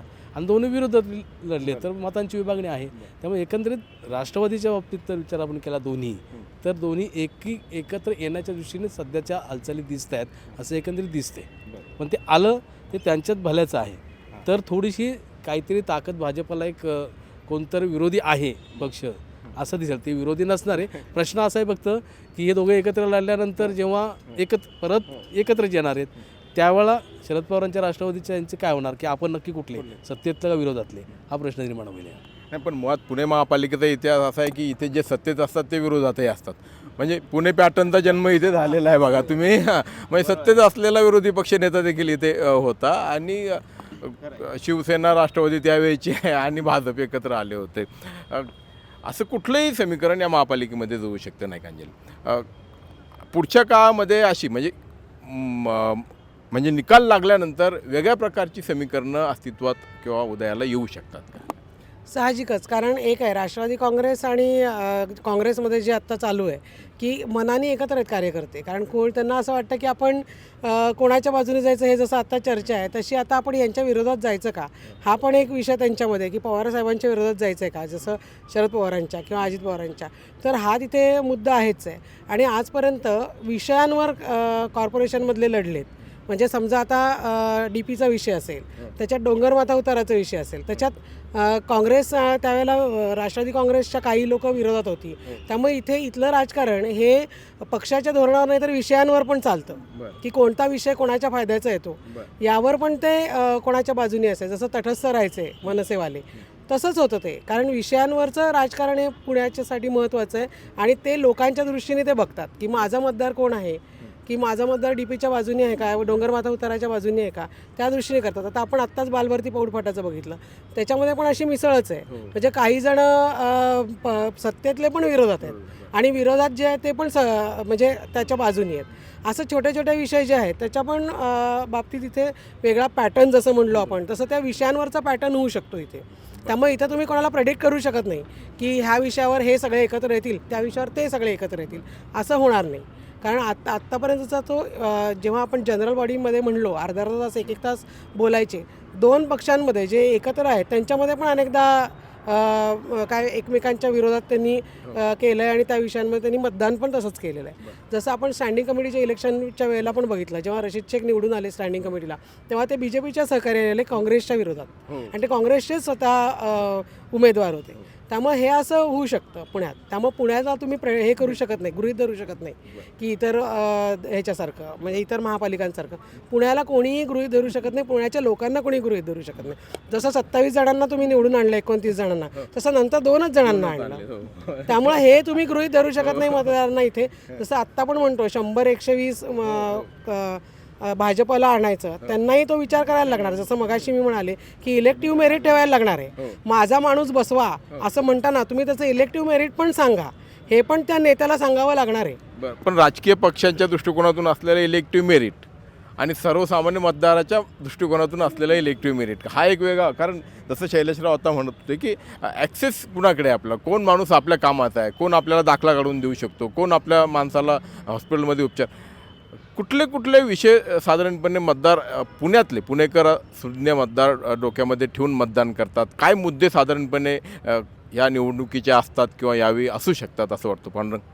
मला वाटतं पुणेकरांची एक ओळख आहे की पुणेकर हुशार चोखंदळ म्हणून ओळखले जातात. म्हणजे आपण आता या सगळ्या चर्चेत हा मुद्दा घेतला की ज्यांना प्रचंड हे दिलं त्यांना जागेवर सुधारलं. म्हणजे मनसेचं उदाहरण दिलं की ज्यांना विरोधी पक्ष नेतेपद दिलं, ज्यांचा आकडा 28हून 2017च्या निवडणुकीत डायरेक्ट 2वर आला. म्हणजे 2 आकडा अंकी पण त्यांना गाठता नाही आलं की पुणेकरांनी 5 वर्षात त्यांना जागा दाखवून दिली की तुम्ही काय काम केलं आहे, त्यांची काय परिस्थिती राहिलेली आहे. आता काँग्रेस सत्तेत होतं, राष्ट्रवादी सत्तेत होतं, त्यांनाही खाली केलं. अगदी पुणेकरांनी असं कुणालाच हे नाही केलेलं. अगदी 2014ला बघितलं की ज्यांचे 6 आमदार निवडून आले होते, 19ला त्यांचे परत 2 आमदार पडले आणि 6 ठेवले. म्हणजे लाट असतानाही त्या लाटेत सुद्धा 2 मतदारसंघ भाजपच्या हातातून गेले होते. आता ज्यावेळेस आपण स्थानिक पातळीवर हा विचार करतो तर त्याचे प्रत्येकाच्या वेगवेगळ्या भागात म्हणजे वेगवेगळे निकष म्हणावं लागेल. खरं तर आत्ता ही भाजपनी ज्यावेळेस 17ला 4ची प्रभाग रचना आली तेव्हा खऱ्या पद्धतीने अशी रचना केली की ती उमेदवारावर न जाता ही निवडणूक पक्षाच्या चिन्हावर कशी जाईल ही पहिली मेक किंवा गोम आहे जी जिंकण्याची किंवा सर्वाधिक जागा निवडून आणण्याची ती केली. की पहिलं कसं वॉर्ड पद्धत होती किंवा 2 सदस्यीय प्रभाग रचना होती. त्यात उमेदवाराची एक स्वतःची ताकद असायची, एक वोट बँक असायची, त्याच्या एरियात त्याचं एक वजन असायचं, ते मोडीत काढलं. आणि आता समजा जर आत्ताच्या निवडणुकीत बघितले तर लाखाचे प्रभाग झालेले, एक व्यक्ती थेट लाखभर लोकांच्या थेट संपर्कात येऊ शकत नाही अशा पद्धतीची रचना पुणे शहराची आहे. तरी पण काय होतं ज्यावेळेस स्थानिक पातळीवर काम करताना त्या उमेदवाराची एक प्रतिमा बघितली जाते. म्हणजे आत्ताही आपण जी चर्चा करतो की भाजपचे जवळपास 40 नगरसेवक उडतील, त्याच्यातले काही नगरसेवक असे आहे की ज्यांनी महापालिकेत सत्तेच्या काळात कामच केलं नाही. म्हणजे फक्त नगरसेवकपद घेतलं, सह्याद्यातून टक्केवारी मिळवणे, हप्ते गोळा करणे, टपऱ्या लावणे, हे जे उद्योग केले त्या लोकांना म्हणजे पक्षानेच आत्ताच हद्दपार केलेले आहे. कारण त्या एक त्यांचे सर्वे किंवा एक तिथला मतप्रवाह लक्षात येतो की यांनी काय दिवे लावलेले ते बघितल्यावर ते उडतातच. दुसरं काय असतं लोकांना इझी ॲक्सेस कुणाकडे मिळतो.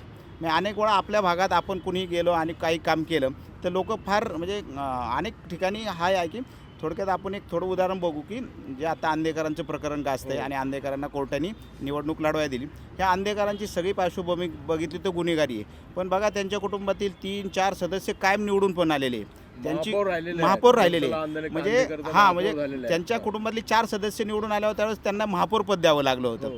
पण ते का निवडून आले तर त्यांचं पब्लिकशी असलेला कनेक्ट तुम्ही त्यांच्याबाबत हे सांगितलं जातं की त्यांच्या प्रभागातलाच नाही तर शहरातल्या कुठल्याही भागातला माणूस गेला तर त्यांचं काम व्हायचं तिथं. म्हणजे तुमच्या घरात लग्न आहे तर मदत व्हायची, तुमच्या घरात कोणी आजारी माणूस आहे तर मेडिकलची औषधं मिळायची. अशा पद्धतीची काही लोक आहेत की भलेही ते तुम्हाला शहराच्या पातळीवर दिसणार नाही पण स्थानिक पातळीवर त्यांचं काम फार जोरदार असतं. हे अशा अनेक महत्त्वाचे घटक आहे. याच्या पलीकडे काही मंडळी असे असतात की ग्राउंडवर काम नाही, वर नेत्यांशी संपर्क असतो, त्यामुळे त्यांनाही तिकीट मिळालं जातं. म्हणजे अनेक वेळा ते त्यांच्या पक्षाच्या लाटेत याच्यात निवडून जातात. म्हणजे त्यांचं कर्तृत्व शून्य असतं पण पक्षाच्या कर्तृत्वामुळे त्यांचा फायदा होतो. अशा पद्धतीचे ही निकष आहे, प्रत्येकाचे वेगवेगळे निकष आहे आणि त्या पद्धतीने ते ठरलं जातं. आपण म्हणजे अगदी आता शेवटची काही आपल्याला 2-4 मिनिट बोलायचं आहे की ज्या गोष्टी आपण पुण्यामध्ये पाहतो म्हणजे दोन्ही प्रकारचे चित्र दिसतात. एका बाजूला सुरू असलेला विकास जो आहे म्हणजे याच नदीकाठनं मेट्रो धावते, चांगलं वाटतं की बाबा सार्वजनिक वाहतूक व्यवस्था जी आपल्याकडे एकमेव होती त्यात एक भर पडली. आणि दुसऱ्या बाजूला त्याच बाजूला जी नदी आहे त्या नदीमध्ये नदी सुधार सुरू आहे, काहीतरी चित्र बदलतं, हे चांगलं चित्र आहे. पण त्याच नदीमध्ये प्रदूषित पाणी सोडलं जातं, हेही चित्र आपल्याला तिथेच पाहायला मिळतं. किंवा आरोग्याच्या समस्या असू द्यात, मैला पाणी हा विषय आहेच आहे. तर हे सगळे जे विषय आहेत की चांगल्या गोष्टी करतायत किंवा करत आहोत असा जो दावा सरकारकडनं केला जातो, राज्य सरकार असेल किंवा इथले जे सत्ताधारी महापालिकेतले किंवा भाजप, तर यांचा कितपत विचार होणार आहे. म्हणजे चांगल्या गोष्टी आणि या नजरेस पडणाऱ्या चुकीच्या किंवा वाईट गोष्टी. ब्रिजमोहन तुम्ही सुरुवात करा आणि आपण. बरोबर, मोठे प्रोजेक्ट जे आहेत त्याचं जे प्रमोशन आहे ते एका पातळीला आहे. आणि दुसरं म्हणजे मी घात न पडल्यानंतर मला सहज माझं जीवन जगता येणार आहे का, हा दुसरा मुद्दा आहे. आणि पुणेकर सध्या त्याच कोंडीमध्ये अडकलेले आहेत. म्हणजे मोठे प्रोजेक्ट शहरामध्ये होतात का होतात पण मी घातनं पाऊल ठेवलं की फुटपाथवर अतिक्रमण आहे, डबल टिबल पार्किंग झालेलं आहे, प्रचंड वाहतूक कोंडी आहे, PMPLची अवस्था वाईट आहे. ह्या सगळ्या गोष्टी त्यांच्या रोजच्या जीवनाशी निगडीत आहेत. मेट्रो जे आहे एका भागातनं गेलेली आहे, नदी सुधार आता एका भागात झालेला आहे, तो त्यांच्या रोजच्या जीवनातला विषय नाही आहे ना. लोकांना काय पाहिजे, लोकांना चांगले रस्ते पाहिजेत. म्हणजे पुणे शहरात कुठेही फिरा प्रत्येक रस्त्याचं पॅचवर्क केलेलं असतं आणि त्या पॅचवर्कमुळं पाठीला हादरे बसतात. अतिशय साधा विषय पण हा महापालिकेला प्रशासनाला सोडायचा नाही आणि राजकारणी त्याकडे बघत नाहीत. ते मोठे रस्ते दाखवणार, छोटे रस्ते कोणी दाखवत नाही. पण नागरिकांचा जो विषय आहे छोट्या रस्त्यांचा विषय, कारण की पुण्यातले जवळपास 1000 किलोमीटरचे रस्ते हे 12 मीटरपेक्षा खालचे रस्ते आहेत. म्हणजे छोटे गल्लीबोळातले रस्ते आहेत. ह्याच्या सुरक्षेकडे कोणी लक्ष देते का नाही. चेंबर खचलेले आहेत त्याच्याकडे कोणी लक्ष देते का नाही. बरं, ह्याच्यासाठी दरवर्षी सगळ्या कामासाठी किमान 100-200 कोटी रुपयाच्या निविदा निघतात. मग हे पैसे जातात कुठं, नागरिकांचा दिलासा मिळत नाही. कारण पुणेकर ह्या गोष्टीला फार वैतागलेले आहेत. आणि मग जे टपऱ्या लावणारे आहेत ते नगरसेवक आहेत. जिथं कोणी आता मी एक उदाहरण सांगतो, ह्या जे जंगली महाज रोडला आपल्या केंद्रीय मंत्र्यांचं ऑफिस आहे, तिथं पूर्वी एका साईडला टपऱ्या होत्या. आता त्यांचं ऑफिस झालेलं आहे पण त्यांचं कदाचित लक्ष नाही गेलं, दुसऱ्या बाजूला टपऱ्या झालेल्या आहेत. म्हणजे त्याचा त्यांचा दोष असं मी म्हणत नाही आहे, पण एवढं बिनधास्त झालेले आहेत लावणारे. कारण की पुण्यामध्ये पथारीसाठी हप्ते घेतले जातात, 2-2 लाख रुपयांचा हप्ता आहे. फर्ग्युसन कॉय रोडला एवढे प्रचंड हप्तेगिरी चालू आहे. पोलीस दुर्लक्ष करतात, महापालिका काही करू शकत नाही. हे म्हणजे महापालिकेपेक्षा वेगळी सिस्टीम पुण्यात डेव्हलप झालेली आहे, जी की गुन्हेगारी पद्धतीने वाढते आणि त्याचा नागरिकांना खूप मोठा झटका बसतो आहे. अशा लोकांना तिकिटापासून दूर ठेवलं तर पुण्यात कधी बदल होईल, नाहीतर आणखीन 5 वर्षांनी आपण ह्याच मुद्द्यावर चर्चा करत राहू. अरुण सर, एक मुद्दा ॲड करू म्हणजे तुम्ही जो विचारला की नदी सुधारणा असेल किंवा जे काही मेट्रोचे प्रकल्प आहे, पण मी बघितलं की मोठ्या प्रोजेक्टचा लोकांना फार व्यक्तिशः फायदा होता. आता नदी सुधारणा झाली, शहर म्हणून त्याची एक प्रतिमा बदलती आहे, नदी सुंदर दिसणार आहे, चांगलं आहे. पण आपल्या लोकांचा एक मानसिकता आहे की मला त्याच्यातून काय फायदा मिळाला. एखाद्या नगरसेवकाने एखाद्या आमदारांनी त्यांच्या भागात उड्डाणपूल केला, लोकांना त्याच्याशी काय देणं नसतं, मला वैयक्तिक काय लाभ मिळाला याच्यावर काय. म्हणजे आपण एक पिंपरी चिंचवडचं एक उदाहरण बघून या की पिंपरी चिंचवड शहरातला अजित पवारांनी त्यांच्या सत्तेच्या काळातला केलेला विकास, म्हणजे पिंपरी चिंचवड शहराची खऱ्या अर्थाने ओळख बदलली. एवढे प्रचंड रस्ते झाले, उद्यानं झाली, चांगली कामं झाली की आज ते एक आदर्श शहर म्हणून त्याच्या एक खऱ्या अर्थाने स्मार्ट सिटी म्हणून बघितले जाते. पण त्याच अजित पवारांची सत्ता 2017च्या महापालिका निवडणुकीत गेली. एवढं चांगलं काम करूनसुद्धा लोकांनी अजित पवारांना नाकारलं. याचं कारण आता मग नक्की काय समजायचं की लोकांना विकास नको आहे का, मग लाडकी बहीणसारख्या योजना आणायच्या आणि लोक त्याच्या मागं धावतात. म्हणजे व्यक्तिशः फायद्याला फार निवडणुकीत महत्त्व मिळतं आहे असं गेल्या काही दिवसात. म्हणजे आता बघा ना, शेवटच्या प्रचंड दिवसात आमच्या भागात एका इच्छुकाने डायरेक्ट 11 गुंठे जागाच जाहीर केली आहे लकी ड्रॉच्या माध्यमातून. गाड्या लोक देत आहेत, 10 गाड्या देत आहेत, 4 चाकी देत आहेत. एकाने तर आता वैयक्तिक पातळीवर लाडकी बहीण योजना आणली आहे, 1000 रुपये देणारे. सहली तर एवढ्या प्रचंड निघाल्या, हेलिकॉप्टर राईड आहे. म्हणजे काय लोकांना आमिषा असतात ना ती दिली जातात आणि लोक ते शेवटच्या 15 दिवसात, मग अशी काळे सर म्हणले म्हणजे आधीची निवडणुकीच्या आधी लोक फार त्रस्त असतात, पाऊस पडला आहे, पूर आला आहे, वाहतूक कोंडी झालेत, राजकारण्यांना शिवे देतील, पण हे सगळं विसरून जातात. आणि शेवटच्या 15 दिवसात जे कोणी एक वातावरण निर्मिती करतं, चित्र निर्माण करतं, त्याच्या मागं कुठंतरी मतदार भरकटतो का, अशा पद्धतीचा गेल्या काही निवडणुकीतील अनुभव दिसतोय. एक विषय असा आहे, मी माझा जो आत्तापर्यंतचा बघितलेला अनुभव होता, महापालिकेत काँग्रेसची सत्ता होती जेव्हा कलमाडी खूप मोठ्या ह्याच्यावर, आणि एक स्वप्न सुधारणेचं कलमाडीने दाखवलं खरं. म्हणजे त्यांना श्रेय द्यायला मला काहीच हरकत नाही की त्यांनी इथे एवढे 20,000 कोटी रुपये आणले आणि त्यांनी एक स्वप्न दाखवलं BRTच्या माध्यमातून, किंवा तुमची जी बस दोन्हीकडच्या दरवाज्यांचा नंतर तो गोंधळ झाला तो. पण एक आहे की मला जसं पांडुरंग म्हणाला की रस्त्याच्या बाहेर घराच्या बाहेर पडल्यावर मला रस्ता दिसतोय, तो रस्ता चकाचक झाला आहे, पण त्याच्यावरची ट्रॅफिक मला दिसते. पण रस्ता भारी आहे का, तर भारी आहे. तर तो विकास आहे का, तर तो आहे, पण त्याच्यावरची डेन्सिटी वाढली आहे. जेव्हा तुम्ही निविदा काढता तेव्हा तुम्ही म्हणता आम्ही भविष्यात किती लोकसंख्या होईल हे बघून आम्ही काढतो, 60 लाख होईल. अरे आत्ताच 60 लाख झाली आहे, हा विचार नाही होत, कारण ती फ्लोटिंग पण आहे, ती येणारी जाणारी आहे, त्याचा विचार फारसा होत नाही. म्हणजे तो 80, आत्ता तुम्ही जर निविदा काढायची तर तुम्ही 80 लाख धरून काढायला पाहिजे. दुसरं अगदी तुम्हाला लेटेस्ट उदाहरण देते मी, नवले ब्रिजचं. ह्याच्या आधी पण मोठा अपघात झाला आहे, ह्याच्या आधी पण तिथे अपघात होतात आणि खूप मोठे अपघात झाले. त्याही वेळेला त्याचं चरवण झालं, पण मध्ये काही नाही झालं. आता पुन्हा आत्ताचा अपघात झाला तेव्हा पुन्हा त्याचं चरवण झालं. म्हणजे त्याच्यात सुधारणा काही नाही झाली ना. लोक जेव्हा बघताना हा बदल बघणार की माझ्यात हा बदल केला आहे का, मला जे सेफ माझं ड्रायव्हिंग इथे आहे का, मी सेफ जीवन जगतो का, हे बघणं. की माझं आता जसं मुंबईचं आहे, गेलेला माणूस परत येईल की नाही हा जसं आहे भीती असते, तसं आता पुण्यात हळूहळू होत आहे का असं वाटायला लागलं. कालच आमची एक चर्चा झाली, एका भागातनं दुसऱ्या भागात जायला 20-25 मिनटं लागायचे, म्हणजे पुण्यातनं कुठूनही एका टोकाहून दुसऱ्या टोकाला. आता ते 45 मिनटं ते 50 मिनटं लागतात. म्हणजे हे अंतर तुमचं मेट्रोनी कमी होणार आहे का, हे अंतर तुमच्या बसेसची संख्या वाढल्याने कमी होणार आहे का, हे पण बघणं आवश्यक आहे. आणि परिस्थिती अशी आहे की ते केवळ वाहतूक कोंडीच्या प्रश्नामुळे इथलं इंडस्ट्री जी आहे ती बाहेर जाते आणि कारभार असा उफराटा आहे की उड्डाणपूल होतोय आणि त्याच्यानंतर आपण जसं मागच्या चौकातली वाहतूक कोंडी पुढच्या चौकात. थोडक्यात फक्त जरा मुद्द्याला का हात घालतो, म्हणजे आम्ही पालिकाच करतो, सगळ्यांनी पालिका पाहिजे, म्हणजे कामकाज इथलं पाहतो आपण. आता एक ह्याच्यातनं एक मुद्दा सुटतो की UDCPR. आता UDCPR, HCMTR, TOD झोन पूर्ण व्हर्टिकल वाढवायचं ठरवलं आहे. म्हणजे आता तुम्ही जे रस्ते जे आहेत, आपण म्हणू की आता सायकल स्पर्धेनिमित्त गेल्या 2 महिन्यात झालेलं आहे. 4 वर्ष पुणेकरांचं ऐकायलाही कोण नव्हतं आणि पुणेकर पण आता आवाज मांडायला पुणेकर विसरून गेले. स्वतःच्या मनात शिवी द्यायची, गाडी मला 2 तास लागायला, मी घरी कधी पोचतोय. आता पुणेकरांचा जो स्वभाव होता ना तो मला वाटतं सोडला आहे पुणेकरांनी. आता UDCPRचं उदाहरण सांगतो. आपला प्रभात रोड किंवा डेक्कन जिमखाना किती TP स्कीमचा खूप उत्तम नमुना होता. बंगलोज होते. आज तिथं हायराईज होत आहेत. रस्ता तेवढाच. जर तिथं 2 टेना 4 टेनामेंट होत्या, 4 घरं होती, आज तिथं 40 घरांपर्यंत तुमचा FSI जाणार. आज तुम्ही तिथं केलेले सिमेंटचे रस्ते तुम्हाला उकडून ड्रेनेज लाईन टाकायला लागायला लागली.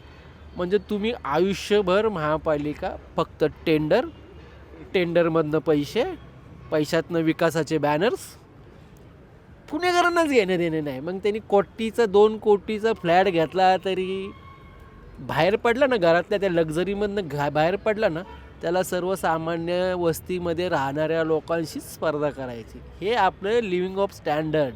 म्हणजे कुठली नियमावली आपण कशाची सांगड कशाशी घालतो आहे. म्हणजे खरं पुणेकरांसाठी राजकारण आहे का?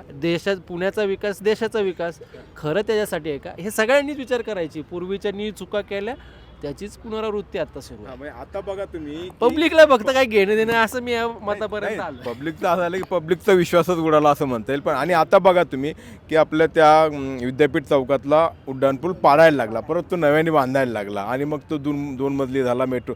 आता सिंहगड रोडवरचा उड्डाणपूल बांधलाय. बरं म्हणजे केवळ वर्षानुवर्षे नाही, पिढ्यानपिढ्या लोक या सगळ्या वेदना सहन करतात आणि आता परत 66 ठिकाणी मेट्रोसाठी त्याला भोकं करायची. म्हणजे आता म्हणजे किती ही हुशारी कुठनं लाभली, कुणाला लाभली? एकंदरीत आपली आत्तापर्यंत चर्चा झाली ना, तर 3 शब्द: वॉटर, गटर आणि मीटर. या तिघांमध्येच आपली चर्चा झाली.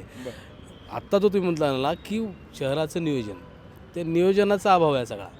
पुढचा विचार केला तर वॉटरचा विचार केला ना, पुण्यात आपण रस्त्यांचा विचार करतोय, पाण्याचा विचार केला का कधी? पाण्याच्या संदर्भात आता 5 वर्षे सत्ता आहे, राज्यात सत्ता, देशात सत्ता, महापालिकेत सत्ता. पुणेकरांचा पाणी कोटा वाढवण्यासाठी काय केलं भाजपनी? काहीच नाही केलं. फक्त एक वॉटर ऑडिट दिलं जातं प्रशासनाकडून आणि 50 लाखापेक्षा जास्त लोकसंख्या असेल तर तुम्हाला पाणी कोटा वाढून मिळतो. तर त्या 50 लाखाची ही आकडेवारी देतात. जलसंपदा ते नाकारतं, पुढं काहीच होत नाही आणि जेवढं पुणेकरांना पाणी मिळतं तेवढंच मिळतं. उन्हाळा आला की परत 1 दिवसावर पाणी येतं. तो कोटा वाढवण्यासाठी काय करायला होतं की नाही, हे धोरण त्याचा अभाव आहे. पाईपलाईन बदलण्याची कामं तेवढे ते दिसतात, पण त्याला एक कारण परत आलं ते सगळं. आणि दुसरं विकास आराखडा 23 गावं एवढी घेतली, झालं, सगळी जागा संपली आणि आता आराखडा मंजुरीला आला. मग हे जो आहे हे म्हणजे आधीच्यांनी जे काही पाप केलं पुणेकरांच्या दृष्टीने, आधीच्या सत्तेत जे होते त्यांनी, की आराखडा करायचा, बांधकाम कायदे सगळं अधिकृत करायची आणि नंतर आराखडा मंजूर करायचा. हीच गोष्ट भाजपने केली. हे नको व्हायला. आता काँग्रेसची सत्ता ज्या रस्त्यांमुळे गेली आणि राष्ट्रवादीची आली, आता किती मुद्द्यांवर तुम्ही कुठल्या हे आणणार आहेत? म्हणजे आता इतके मुद्दे आहेत, रस्ता मुद्दा नाही, आता इतके मुद्दे आहेत की सत्ता कोणत्या विषयावर आणणार आणि विरोधकाला कुठल्या मुद्द्यावर पाडणार, हे आता मोठीच यादी करायला लागेल. एका गोष्टीचं स्मार्ट सिटीचं काय झालं याच्या कोण बोलतच नाही. काय झालं, बांधले रस्ते आणि गेलं सगळं. ज्यावेळेस सर्वे केला गेला, स्मार्ट सिटी स्पर्धा आली, तर 72,000 सूचना आल्या. त्याच्यातली सर्वात महत्त्वाची सूचना होती सायकल. सायकल आज जे आता हे चर्चेतनं निघालं, म्हणजे तुम्ही काय प्रत्येकालाच ते पत्रकार असू नाही तर IAS अधिकारी असू नाही तर महापौर असू, त्याच रस्त्याने जायचं. तो रस्त्याने जर नीट चालला ना तर हॅट्स ऑफ. सायकलची तर दूर गोष्ट आहे. म्हणजे घेतलेला गेला. तर वाहतुकीचा प्रश्न तो पहिल्या नंबरचं त्याचं बक्षीस वाटप इथंच खाली झालं गेलं ना ते. म्हणजे मुद्दे तुम्हाला त्याच्यातनं मिळाले होते की पुणेकरांना खरंच काय पाहिजे, तर त्याच्यावर कामच होऊ शकलं नाही ना. म्हणजे तुम्ही कशावर मागणार? आणि फक्त इव्हेंट होतात. आता शेवटी अगदी मला 2 शब्दांमध्ये त्याचं उत्तर, ठीक आहे, ही सगळी परिस्थिती आहे, हे सगळे मुद्दे आहेत, हे प्रश्न आहेत, काय राजकीय पक्षांमध्ये चाललं आहे, कुठली सूत्र होत आहेत, कुठली फिसकटत आहेत, तरी देखील आता पुणे महापालिकेच्या निवडणुकीमध्ये काय, कुणाची सत्ता, कुणाला किती जागा येतील असं वाटतं? 165 पैकी 165 मध्ये मला वाटतं काय कोणी का सत्य आहे ना, आता निकाल कशाला मी सांगू. सावध प्रतिक्रिया. नाही, कसं होतं माहिती आहे का, हे एवढंच काढतात आणि नंतर फार त्रास होतो परत. त्याच्यामुळं ना कोणी येऊ द्या, माझं असं म्हणणं आहे की कोणाची सत्ता आहे द्या, कोणाचं आहे, एक हाती सत्ता नको पुण्यात, तर थोडं पुणेकरांना काही मिळेल नसतं, काही मिळणार नाही. म्हणजे सत्तेत सगळ्यांना सहभागी करून घेतलं पाहिजे. जर मग काय सत्ताधारी थोडे खमकी येत नाही आहेत, कठोर भूमिका घेऊन येत नाही आहेत, काय ते काय मजा नाही त्याच्यात. थोडासा विरोध पाहिजे ना, त्याशिवाय मजा नाही. असं ते तर फक्त पुण्यातच नाही तर सगळीकडेच पाहिजे, म्हणजे ते खरं राज्यात खरं. पाहिजे, देशात विरोधी पक्ष नाही, पण तरी कसं आता एकंदरीत सगळ्याच्या बोलण्याचा कल जो दिसलेला आहे तो भाजपकडे आता ते आहे ते सगळ्या दृष्टीने प्रयत्न करतात, त्याच्यामुळे असं वाटतं की ते आता येतील सत्तेत. मला वाटतं मॅच फिक्सिंग करून भाजपने आता बऱ्यापैकी अर्धी लढाई ते जिंकलेली आहे. मॅच फिक्सिंग प्रभाग रचना असेल, मतदार याद्या असेल, सगळ्याच हातात असल्यामुळं काय बऱ्यापैकी सोपं झाले. पण इलेक्शनचे निवडणुकीचे शेवटचे 15 दिवस पण फार महत्त्वाचे असतात. फक्त त्याच्यासाठी आता विरोधी पक्षांनी पण तेवढा जोश दाखवला पाहिजे. निवडणूक शेवटच्या टप्प्यात फिरती अनेक बघितले. 2019ची विधानसभा निवडणूक बघितले की 200 जागा पार होईल भाजप शिवसेना. शरद पवारांच्या एका सभेने साताऱ्याचं वातावरण बदलवलं होतं आणि सत्तेतून भाजप शिवसेनेला बाहेर राहावं लागलं होतं.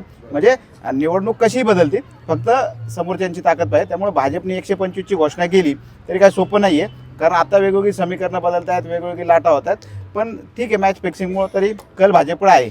पुण्यात पण म्हणजे ज्यावेळेस कलमाडींच्या आधिपत्याखाली सत्ता होती त्या कलमाडींच्या आधिपत्याखाली सत्ता होती त्यावेळेस इथे शरद पवारांचं भाषण इथे याच्यात झालं होतं तिथे, आणि तिथे ते शेवटी की पुण्यातली भाकरी फिरवा आणि पुण्यातला कारभारी बदलायची वेळ आली आहे, पुण्यातला कारभारी बदला. आणि अजित पवार म्हटले होते की पुण्याचा कारभार मराठी माणसाच्या हातामध्ये असला पाहिजे, आणि ते तसं खरंच घडलं. त्यामुळे काही पण घडू शकतं. काय अंजली? मी पत्रकार आहे, त्यामुळं मी न एका पंथाचा हे जे वाक्य आहे ते मी पाळून असं सांगते की त्रिशंकू सत्ता येणार नाही. येणार नाही, त्यामुळे म्हणजे हे एकदम म्हणजे त्रिशंकू येणार नाही, म्हणजे हा शंकू कुणाच्या हातात काय नाही. उगीच जायचं मागे लटवायचं कशाला, जे स्पष्ट दिसते ते बोलायचं. उगीच काय नाही.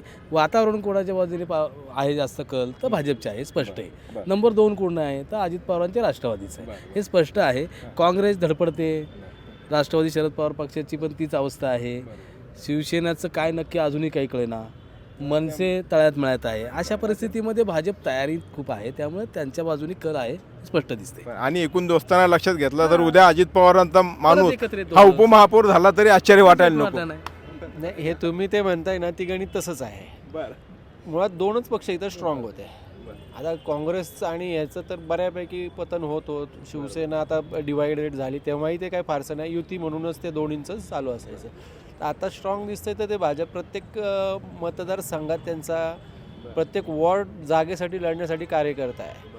तो इतर पक्षांकडे या फाटाफुटीनंतर भाजपमधनं आउट गोईंग नाही आहे, पण सर्व पक्षातनं आउट गोईंग आहे. तर त्यांच्याकडे आता कार्यकर्ते मिळतील का नाही तिथपासून आहे. तर त्यामुळे सध्या तरी आता तो कल दिसतोय ते भाजपच्या बाजूने आहे का, तर निश्चित आहे. पण तिकीटं कशी होतील, पुढे काय जाऊन काय मुद्दे येतात, तो थोडाफार व्हॅरी होईल.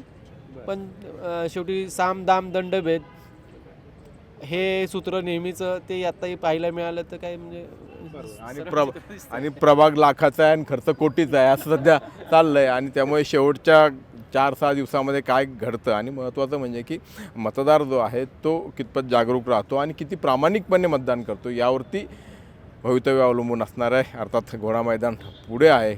या सगळ्या पत्रकार मंडळींनी त्यांच्याकडे असलेलं सर्वंकष ज्ञान आपल्यासोबत शेअर केलं, त्याबद्दल खरोखर सगळ्यांचे मनपूर्वक आभार. आपण असंच भेटत राहूयात. तुम्हा सगळ्यांना या निवडणुकीच्या कव्हरेजसाठी मनपूर्वक शुभेच्छा.